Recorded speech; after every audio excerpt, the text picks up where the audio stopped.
வேறு துணைச்செயலாளர் ராஜ் அவர்கள், சுரேஷ் அவர்கள், சுதாகுமார் அவர்கள், மாவட்ட பிரதிநிதி துரைராஜ் அவர்கள், இந்த நிகழ்ச்சியை ஒவ்வொரு நகரமாக, பெருவாக, ஒன்றியமாக ஒவ்வொரு ஊரிலும் சென்று இந்த பொது உறுப்பினர் கூட்டத்தை நடத்தி நமது கழக தொடர்களை அழைத்து அவருடைய முறைகளை எல்லாம் கேட்டு அவர்களுக்கு அவருடன் கலந்துரையாட வேண்டும் என்று எங்களுக்கெல்லாம் அறிவுறுத்தி இந்த கூட்டத்தை எல்லாம் நடத்துவதற்கு அனுமதி வழங்கிய எங்களது மேலாண் அமைச்சர் மரியாதைக்குரிய கழகத்துறை பொதுச் செயலாளர் ஆர் ராசா அவர்கள் நிகழ்ச்சி எங்கிருந்தாலும் சிறப்பாக நடைபெற வேண்டும் என்று எண்ணிக்கொண்டு நிகழ்ச்சியை கலந்து கொள்ளாமல் ஈடாவிட்டாலும் இந்த நிகழ்ச்சி மிக சிறப்பாக நடைபெறுகிறதா என்று அமையெல்லாம் வழிநடத்திக் கொண்டிருக்கின்ற போக்குவரத்து துறை அமைச்சர் அரியலூர் மாவட்ட கழக மரியாதைக்குரிய மாண்புமிகு சாந்தி சிவசங்கர் அவர்கள், நிகழ்ச்சியிலே உரையாற்ற இருக்கின்ற பெரம்பலூர் மாவட்ட கழக பொறுப்பாளர் மரியாதைக்குரிய ஜெகதீசன் அவர்கள், இந்த நிகழ்ச்சியில உரையாற்றி அமர்ந்திருக்கின்ற ஆலத்தூர் ஒன்றியத்துடைய பொறுப்பாளர் மரியாதைக்குரிய மருத்துவர் வல்லமன் அவர்கள், நிகழ்ச்சியில உரையாற்றி அமர்ந்திருக்கிற பேரூராட்சியுடைய துணைத் தலைவர் மரியாதைக்குரிய கீதா துரைராஜ் அவர்கள், மாவட்ட மாணவர் அமைப்பாளர் கங்கர் கமல் அவர்கள்,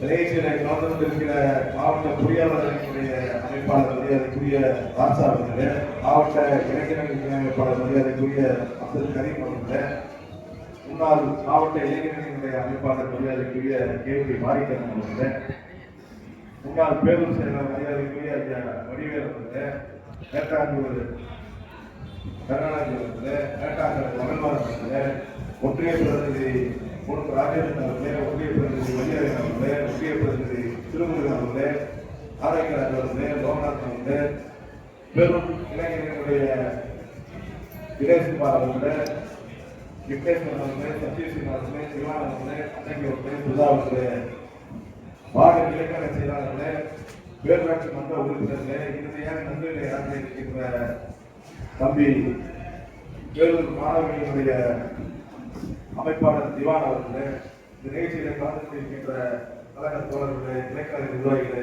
அத்தனை பேருக்கும் வணக்கத்தையும் மாற்றத்தை தெரிவித்துக் கொண்டு கழகத்தினுடைய தலைவர் ஆட்சி பொறுப்பேற்றவுடன் பல்வேறு திட்டங்களை நமக்காக அறிந்து இந்த நாட்டில் உள்ள ஏழை மக்கள் எல்லாம் முன்னேற்றியாகவே நாயகராக மாற்ற வேண்டும், ஒரு பில்லியன் எக்கனாமி என்ற கொள்கையிலிருந்து இந்த ஆட்சியை மிக சிறப்பாக நடத்தி வருகிறார். இருந்தாலும் திமுக ஸ்டாலின் அவர்கள் திறம்பட ஆட்சி செய்து பல்வேறு திட்டங்களை அளித்து வருகிறார். உதாரணத்திற்கு நமது தேர்தலிலே அறிக்கை மகளிர் உரிமை தொகை நாங்கள் வழங்குவோம் என்ற தேர்தல் அறிக்கையை நாம் கூறியிருந்தாலும் கூட 2 ஆண்டுகளாக அந்த வாக்குறுதியை நிறைவேற்ற முடியாமல் தடுமாறிக்கொண்டிருந்த சூழலிலே கழகத்துடைய தலைவர் தளபதி அவர்கள் மிக சிறந்த ஆட்சி நடத்தி 3வது ஆண்டு செப்டம்பர் 15ஆம் தேதி 1,18,00,000 மகளிருக்கு மகளிர் உரிமை தொகையை கொடுத்து மகளிர் அத்தனை பேரும் மனதிலும் முகத்திலும் மகிழ்ச்சியை வர வைத்தவர் நமது தளபதி மு க ஸ்டாலின் அவர்கள். ஆட்சி பொறுப்பேற்றவுடன் இலவச பேருந்து பயணத்தை அளித்தவர் தளபதி மு க ஸ்டாலின் அவர்கள். இது போன்ற எண்ணற்ற திட்டங்கள் சொல்லலாம். மருத்துவர் வல்லமன் அவர்கள் அனைத்து திட்டங்களையும் உங்களுக்கு தெரிவித்தார். மத்திய வேளாண் அமைச்சர் ராசா அவர்கள் கடந்த 2006 ஆட்சி காலத்திலே இந்த பகுதியிலே எண்ணாவது தொழிற்சாலையை கொண்டு வந்து இந்த பகுதியில் உள்ள மாணவர்கள் இளைஞர்கள் பயன்பெற வேண்டும் என்பதற்காக அந்த திட்டத்தை தொழிற்சாலையை கொண்டு வந்து ஏழை எளிய மாணவர்கள் வேலைவாய்ப்பு பெறக்கூடிய அந்த திட்டத்தை கொண்டு வந்தார்கள். அதே போல 21ஆம் ஆண்டிலே ஆட்சி வேலைவாய்ப்பை உருவாக்கக்கூடிய ஒரு தொழிற்சாலை அமைப்பதற்காக நமது தொகுதியிலே இறையூர் என்ற பகுதியிலே சிப்காட் தொழிற்சாலை கிட்டத்தட்ட 500 ஏக்கர் நிலப்பரப்பில் சிப்காட் தொழிற்சாலையை கொண்டு வர வேண்டும் என்று மிக அரும்பாடுபட்டு தமிழக முதல்வர் நேரிலே வந்து அடிக்கல் நாட்டி இந்த பகுதிக்கு அந்த திட்டத்தை கொண்டு வந்தவர் நமது தமிழக முதல்வர். அதே போல நமது வேளாண் மத்திய அமைச்சர் ராசா அவர்கள் போக்குவரத்து அமைச்சர் சாத்தி சிவசங்கர் இவர்கள் அத்தனை பேரும் சேர்ந்து இந்த பகுதியிலே அந்த சிப்காட் தொழிற்சாலை வந்து ஒரு ஆண்டிலேயே அதற்கு உற்பத்தியை துவங்கி தோட்டாளி அந்த ஆவின் தொழிற்சாலை கொண்டு வந்தவர் அவர்கள் அமைச்சர். ஏன் அதை நான் இங்கே சொல்றேன்னா, ஆட்சி பொறுப்பில் இருக்கும்போது இந்த பகுதிக்கு நல்லது நடக்குதுன்னா அது திராவிட முன்னேற்ற கழக அரசாங்கம் மட்டும்தான். எப்படி திராவிட முன்னேற்ற கழக அரசாங்கம் இந்த பகுதியிலே ஒரு கலைக்கல்லூரி கொண்டு வர முடியுமோ, எப்படி வேணால் அமைச்சர் ராஜா அவர்கள் இந்த பகுதிக்கு ஒரு கலைக்கல்லூரியை கொண்டு வந்தாரோ அதே போலதான் அந்த சமயத்திலே எல்லா தொழிற்சாலை கொண்டு வந்தார். இப்பொழுது 2021 ஆட்சி நடக்கிற போது இங்கே ஒரு தோட்டாளி பீனிக்ஸ் என்ற ஒரு பெரிய சிப்காட் தொழிற்சாலை கொண்டு வந்தார். எப்பொழுதெல்லாம் திராவிட முன்னேற்ற கழக ஆட்சி கொடுத்திருக்கிறதோ அப்பொழுதெல்லாம் மக்களின் நலன்கருதி இளைஞர்களை நலன்கருதி வேலைவாய்ப்பு உருவாக்கக்கூடிய தொழிற்சாலை கொண்டு வந்தவர் இருக்கிறார். எனவே தொடர்ந்து நீங்கள் திராவிட முன்னேற்ற கழகத்திற்கு ஆதரவாக இருக்க வேண்டும் என்று தெரிவித்துக் கொண்டு இந்த கூட்டத்துக்கு வந்தபோது பல்வேறு கோரிக்கைகளை என்னிடம் தெரிவித்திருக்கிறார்கள். நமது பேரூராட்சி தலைவர்கள் தொடர்ந்து அந்த 110 கேள்வி வேண்டும் என்று கேட்டிருக்கிறார். அதற்கு ஒரு இடம் கூட தேர்வாகி இருக்கிறது. கிட்டத்தட்ட 3 இடம் தேர்வாகி அந்த இடம் குளமா அல்லது சந்தையா என்ற ஒரு சின்ன பிரச்சனை இருக்குது. அதை டிஆர்ஓ வந்து சரி பண்ணி அந்த இடத்தை செல்வதாக வாக்குறுதி தெரிவிக்கிறார். மாவட்ட ஆட்சியர் போது அந்த இடத்தை செல்வதாக உறுதியிருக்கிறார். கண்டிப்பான 110 கேள்வியை நேரத்தில் தெரிவித்துக் கொண்டு அதே போல அந்த கழிவுநீர் அந்த கால்வாய் அது வந்து பிடபிள்யூ கால்வாய் அது உடனடியாக பேசணும். உடனே நம்ம ஏற்கனவே இந்த பகுதியில் இருக்கிற அந்த இறைச்சியாளர் கலை கிருஷ்ணமூர்த்தி வந்து தொடர்ந்து அந்த கால்வாய் பற்றி என்ன பேசுறது. இப்பெல்லாம் மழை வந்து தண்ணியை உடனே போட்டு எடுத்து எனக்கு அனுப்பிடுவாரு. இந்த மாதிரிக்கான மழை வந்துச்சு. உடனே மாவட்ட ஆட்சித்தலைவருக்கு அதை அனுப்பிச்சு அவருக்கு போன தடவை காமிச்சேன் வேலை செஞ்சுட்டு தான் சொல்றாங்க பாருங்க அப்படின்னு. ஆனால் அந்த பேரூராட்சி ஈவோ வந்து வேலை நடந்ததாக சொன்னார். ஆனால் வேலை நடந்தது அவர் சொன்னா நான் என்ன பார்க்கலாம்னு சொல்லியிருக்கேன்.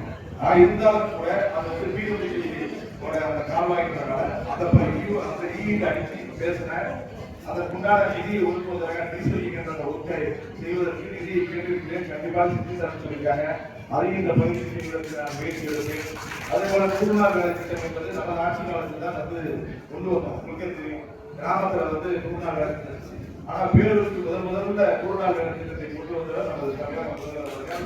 கிட்டத்தட்ட முதலாண்டிலேயே அதை பைலட் ப்ராஜெக்டாக தமிழ்நாடுக்குள்ள கொடுத்த ப்ராஜெக்டை பெரம்பலூர்ல இருக்கிற 4 பேரூர்ல நமது பகுதிக்கு குருகுலூருக்கு மட்டும்தான் 100 நாள் வேலை திட்டத்தை நல்லா தெரியும். அதே போல எல்லாரும் அந்த திட்டத்தை கொடுத்திருக்கிறார்.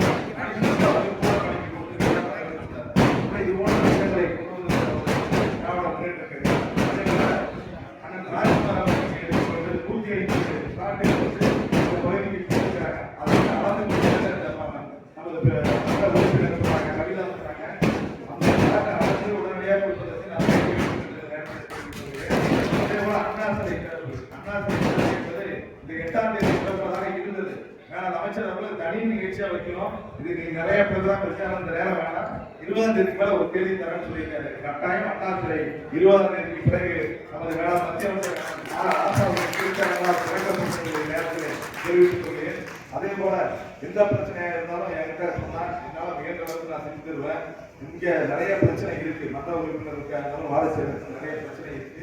அதையெல்லாம் நாங்கள் கட்சியில் இருக்கிற ஒன்றிய செயலாளர், அதே போல பரமேஸ்வரர் மாவட்ட செயலாளர், மேடம் அமைச்சருக்கு எல்லாமே தெரியும். ஏன்னா நான் தப்பு பண்ணா கூட அமைச்சர் கூப்பிட்டு உடனடியாக கேட்பார். யாருமே தப்பு பண்ணவங்க அமைச்சர் தப்பு மாட்டாமல் இருக்கவே முடியாது. தலைவராக இருந்தாலும் மற்ற உறுப்பினராக இருந்தாலும் யாராக இருந்தாலும் நானாக இருந்தாலும் கூட அமைச்சர் பார்த்துக் கொண்டிருக்கிறார். எனவே நீதிக்கு புறமாக யார் செய்தாலும் அமைச்சர் அதை கலையை இருப்பார் என்ற ஒரு நேரத்தை தெரிவித்துக் கொண்டு நீங்கள் தொடர்ந்து திராவிட முன்னேற்ற கழகத்திற்கு ஆதரவாக இருக்க வேண்டும். வரக்கூடிய 2026 சட்டமன்ற தேர்தலிலே நடைபெறும் எந்த தேர்தலாக இருந்தாலும் நீங்கள் அத்தனை பேரும் ஆதரவாக இருக்க வேண்டும். 2021 தேர்தலிலே குறைவான வாக்குகளை பெற்றாலும் 2024 நாடாளுமன்ற தேர்தலில் நீங்க 3000 வாக்குகள் 2020க்கு மேல இருக்கிற வாக்குகளை நீங்க அதிகமாக பெற்றிருக்கீங்க. வரக்கூடிய காலத்தில் 2026 இன்னும் அதிகமான வாக்குகளை பெற்றுத்தர வேண்டும் என்று வேண்டுகோளாக வைத்து தொடர்ந்து திராவிட முன்னேற்ற கழகம் ஆட்சிக்கு வர வேண்டும். அதற்கு நீங்கள் எல்லாம் ஒத்துழைப்பு தர வேண்டும் என்று கேட்டு வாய்ப்பிற்கு நன்றி தெரிவித்துக் கொள்கிறேன். நன்றி, வணக்கம்.